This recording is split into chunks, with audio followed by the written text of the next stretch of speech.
Kita beralih ke informasi luar negeri, pendengar. Anggota Komisi 1 DPR, Dev Laksono, mendorong pemerintah Indonesia melakukan diplomasi untuk meredam konflik antara Iran dan Israel. Sementara itu, pengamat Timur Tengah, Yon Mahmudi, menyebut bahwa jika konflik tidak diredam akan berdampak pada stabilitas ekonomi dan mengganggu perdagangan negara kawasan. Selengkapnya, Rizky Supermana melaporkan. Memastikan tidak ada serangan balasan dan semuanya itu sepakat untuk kita bisa mencapai perdamaian. Anggota Komisi 1 DPR, Dev Laksono, hari ini kepada wartawan di Jakarta menyebut Indonesia dapat berperan aktif menjadi penengah konflik antara Iran dan Israel. Ia menyatakan Indonesia dipandang dan memiliki kewibawaan di mata negara lain dalam menengahi konflik untuk disepakati perdamaian dunia. Dev yang merupakan politisi Golkar ini mendorong Indonesia dalam setiap forum-forumnya menyerukan perdamaian antara Iran dan Israel.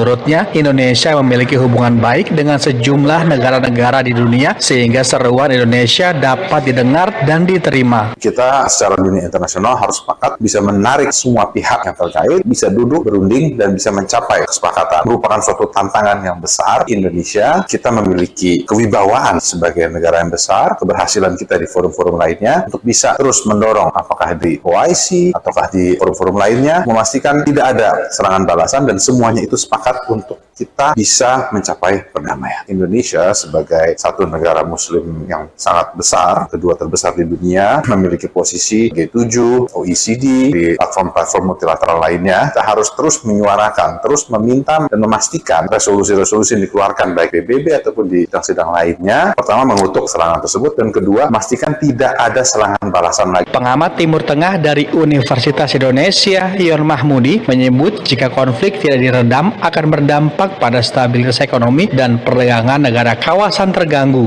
Ia menyatakan sektor yang paling terdampak yaitu ekspor minyak bumi dan ekspor gas bumi oleh dan melalui Iran, khususnya Laut Merah dan Teluk Persia. Kita secara dunia internasional harus sepakat bisa menarik semua pihak yang terkait, bisa duduk berunding dan bisa mencapai kesepakatan. Merupakan suatu tantangan yang besar. Indonesia, kita memiliki kewibawaan sebagai negara yang besar, keberhasilan kita di forum-forum lainnya untuk bisa terus mendorong apakah di OIC ataukah di forum-forum lainnya, memastikan tidak ada serangan balasan dan semuanya itu sepakat untuk kita bisa mencapai perdamaian. Indonesia sebagai satu negara muslim yang sangat besar, kedua terbesar di dunia, memiliki posisi G7, OECD, di platform-platform multilateral lainnya, kita harus terus menyuarakan, terus meminta dan memastikan resolusi-resolusi yang dikeluarkan baik PBB ataupun di sidang-sidang lainnya, pertama mengutuk serangan tersebut dan kedua memastikan tidak ada serangan balasan lagi. Anggota Komisi 1 DPR, Dev Laksono berharap Iran dan Israel tidak lagi melancarkan serangan balasannya ke masing-masing negara yang akan merugikan keduanya. Menurutnya, perang hanya akan menimbulkan kesengsaraan dan penderitaan bagi masyarakat, baik yang kalah perang maupun yang memenangi perang. Dari Gedung DPR Jakarta, Rizky Supermana Pro 3 RRI terus mengudara untuk Indonesia.